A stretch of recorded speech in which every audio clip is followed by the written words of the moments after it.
Hello everyone, আসসালামু আলাইকুম। আজকে আমি আপনাদের সাথে চিংড়ি মাছের বালাচা ভর্তার রেসিপিটি শেয়ার করছি।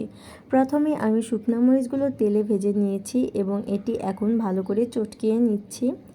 এবার আমি এতে সামান্য পরিমাণ লবণ অ্যাড করে দেব, কারণ চিংড়ি মাছের বালাচার সাথে লবণ মিক্সড করাই থাকে।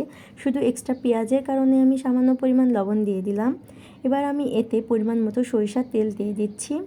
এবার আমি এটি ভালো করে মাখিয়ে নিচ্ছি। আপনারা যারা ধনিয়া পাতা খেতে পছন্দ করেন চাইলে এখানে ধনিয়া পাতাটিও অ্যাড করতে পারেন। এবার আমি রেডিমেড চিংড়ির বালাচাটি এখানে দিয়ে দিলাম।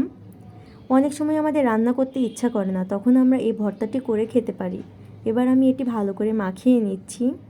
এই ভর্তাটি দিয়ে আপনারা গরম ভাতের সাথে 1 প্লেট ভাত অনায়াসে খেতে পারেন। দেখুন, দেখেই খেতে ইচ্ছা করছে। তৈরি হয়ে গেল আমার চিংড়ি মাছের বালাচা ভর্তা রেসিপিটি। আজকের মতন এখানেই। আল্লাহ হাফেজ।